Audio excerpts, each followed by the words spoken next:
Di awal era pertumbuhan Islam, dunia pengetahuan mengalami zaman keemasan dengan bermunculnya ilmuwan-ilmuwan Muslim yang hingga saat ini penemuannya masih digunakan dan menjadi rujukan sebagai dasar dari perkembangan pengetahuan modern.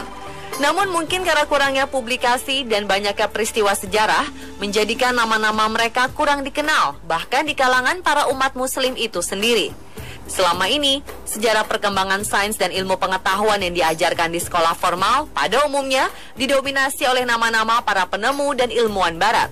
Padahal faktanya, orang-orang Islamlah yang pertama kali menemukan dan mengembangkan beragam pengetahuan tersebut. Sejarah barat telah mengubur sejarah tentang mereka, sehingga hanya sedikit ilmuwan Muslim yang masuk ke dalam tinta sejarah penemuan di dunia. Dan berikut, On The Spot telah merangkumnya ke dalam 7 ilmuwan Muslim di dunia.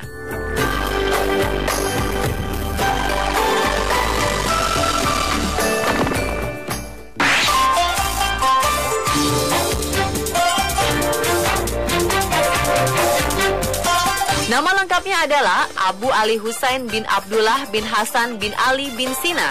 Ibnu Sina, atau lebih dikenal dengan nama Latin Avicenna, adalah sosok intelektual Muslim yang sangat jenius, nyaris tidak ada tandingannya hingga sekarang. Terbukti saat masih berusia 10 tahun, ia telah hafal Al-Quran sebanyak 30 juz.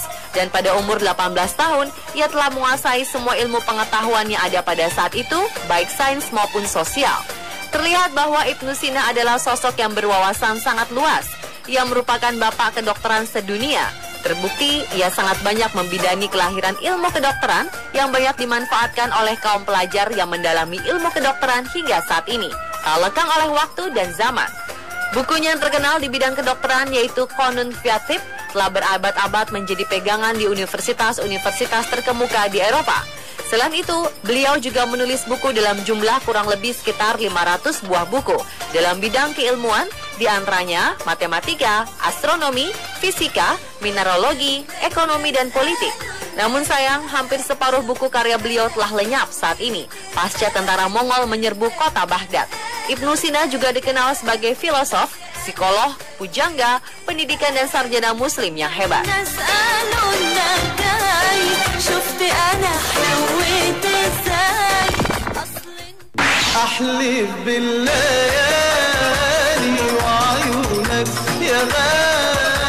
Abu Nasar Muhammad bin Muhammad Ibnu Turkan Ibnu Uzlak Al-Farabi atau Al-Farabi, atau di Eropa lebih dikenal dengan nama Al-Farabius, ialah seorang ilmuwan Muslim berkebangsaan Turki yang memiliki hubungan darah dengan bangsa Persia. Semasa kecil, ia dikenal rajin belajar dan memiliki otak yang cerdas. Ia belajar agama, bahasa Arab, bahasa Turki, dan bahasa Persia di kota kelahirannya Farab. Setelah dewasa, Al-Farabi pindah ke Baghdad dan tinggal di sana sekitar 20 tahun lamanya. Di sana ia memperdalam filsafat, logika matematika, etika, ilmu politik, dan sebagainya. Dari Baghdad, Al-Farabi pindah ke Haran, Iran. Di sana ia belajar filsafat Yunani pada beberapa orang ahli. Tak lama kemudian ia pun meninggalkan Haran dan kembali lagi ke Baghdad. Selama di Baghdad, ia menghabiskan waktunya untuk mengajar dan menulis. Al-Farabi mengarang buku tentang logika, fisika ilmu jiwa, metafisika, kimia, ilmu politik, bahkan tentang musik. Walau kebanyakan karyanya yang ditulis dalam bahasa Arab telah hilang dalam peredaran dan diperkirakan hanya tersisa sekitar 30 buah, karya beliau yang paling fenomenal dalam ilmu fisika adalah mengenai fenomena gelombang bunyi yang dipergunakan dalam not nada musik yang dimulai dengan nada dasar pada frekuensi 400 Hz hingga kenaikan dalam frekuensi tertentu yang dapat menghasilkan bunyi not pada secara bertingkat. Semua hasil karya beliau telah terdokumentasi dalam bukunya yang berjudul Kitab Al-Musika.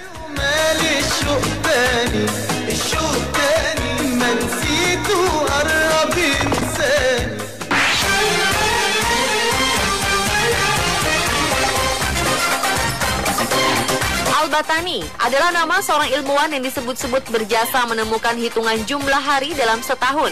Bernama Abu Abdullah Muhammad Ibn Jabir Ibn Sinan Al-Batani, orang Eropa menjulukinya dengan sebutan Al-Batinius. Ia lahir di dekat kota Batan, Haran, dan dikenal sebagai ahli astronomi dan matematika terbesar di dunia pada abad pertengahan. Ia memiliki dua karya yang fenomenal dalam matematika dan astronomi. Dalam bidang matematika, ialah ilmuwan yang pertama kali memperkenalkan fungsi trigonometri berupa sinus, kosinus, tangens, sekan, kosekan, dan kotangens. Dalam bidang astronomi, ialah ilmuwan yang pertama kali berhasil mengukur lamanya waktu dalam 1 tahun Masehi secara teliti, yaitu 365 hari, 5 jam, 46 menit, 24 detik. Sehingga dari hasil pengukurannya, inilah terdapat suatu perhitungan yang menyatakan bahwa sekali dalam kurun waktu 4 tahun, terdapat 1 tahun kabisat dalam tahun Masehi.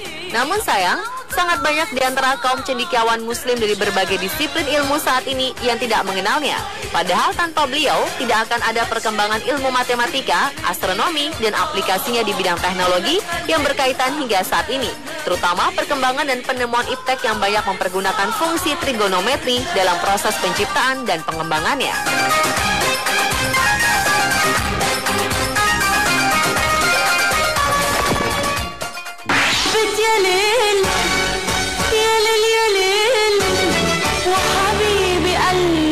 Ibnu Hayyan atau di Eropa dikenal dengan nama Geber adalah seorang ahli filosof dan logika yang bekerja di bidang fisika dan kedokteran.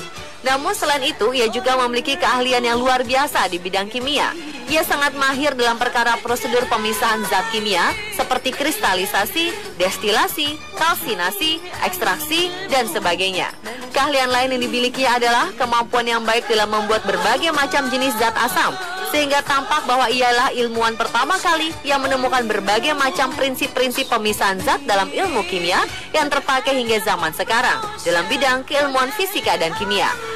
Maka tampaklah jika Ibnu Hayyan tidak ada, diperkirakan minyak bumi hingga saat ini tidak akan bisa diolah menjadi beberapa macam seperti bensin, aftur, solar, dan sebagainya. Karena proses pengolahan minyak bumi menjadi berbagai macam fraksi, maka berkaitan dengan proses destilasi. Jadi secara otomatis tidak akan ada kegiatan industrialisasi dan transportasi sampai saat ini. Selain itu dapat juga kita lihat jika Ibnu Hayyan tidak ada, maka mungkin tidak akan ada proses pembuatan gula dan garam yang berkaitan dengan proses kristalisasi.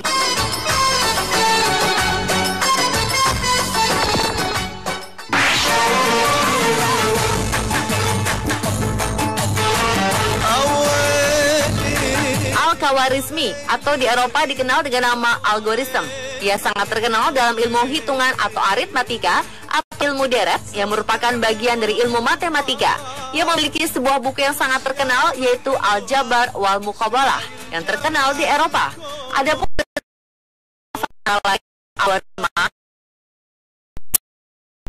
algoritma yang dapat diartikan sebagai urutan langkah yang harus ditempuh dalam memecahkan suatu permasalahan.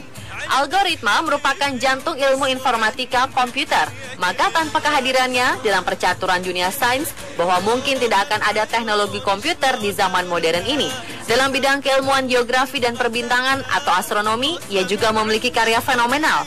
Halnya dibuktikan dengan adanya karyanya dalam bidang tabel astronomis.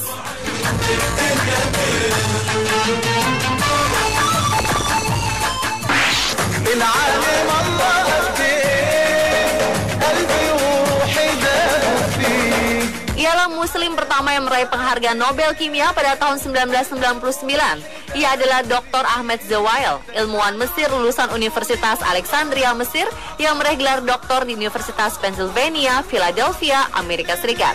Kimia adalah hidup Zewail. Sejak kecil, ia sudah jatuh cinta pada kimia. Zewail kerap menghabiskan waktu berhari-hari untuk melakukan beragam penelitian kecil-kecilan.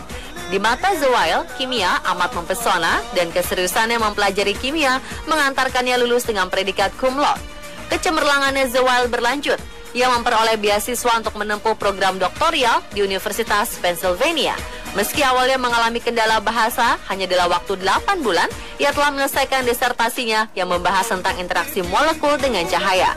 Setelah sempat bekerja sebagai peneliti di Universitas Berkeley, California, Zewail akhirnya memutuskan menjadi dosen di California Institute of Technology.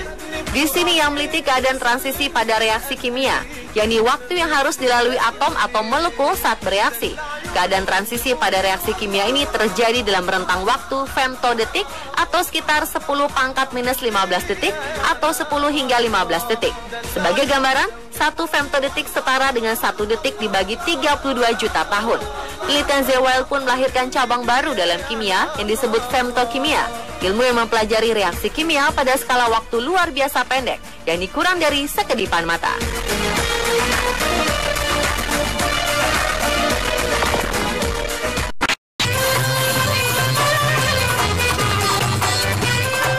Ilmuwan abad 21 lainnya yakni fisikawan matematika dari Universitas Harvard, Kamran Fafa. Pria asal Teheran, Iran ini dianggap memberikan terobosan penting atas studi fisika matematis lewat teori string dan objek astrofisika black hole. Teori string menyediakan kerangka menyatukan segala sesuatu yang kita ketahui tentang alam, termasuk semua partikel dan kekuatan di dalamnya. Lewat teori ini, ia ingin menggambarkan fenomena fisik yang melibatkan skala 1025 lebih kecil dari atom. Sementara kosmologi seluruh alam semesta kita melibatkan skala 1037 lebih besar dari atom. Tak heran jika teori string disebut-sebut persimpangan dari berbagai disiplin, termasuk matematika, partikel fenomologi, dan astrofisika. Nama Kamran Fafa melejit di tahun 2008 setelah ia menerima Dirac Medal, penghargaan paling bergengsi di kalangan ilmuwan. Melalui teori string dan geometri, Fafa mencermati gejala misterius astrofisika black hole di dalam semesta. Teori black hole merupakan buah karya ilmuwan jenius Stephen Hawking.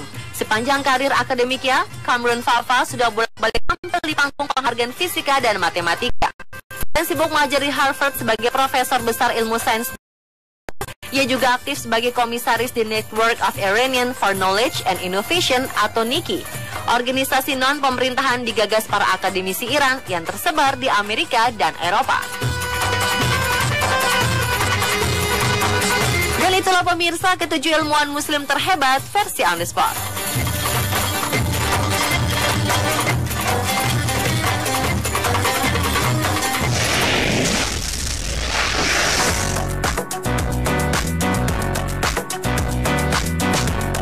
Sebuah permintaan maaf menghiasi langit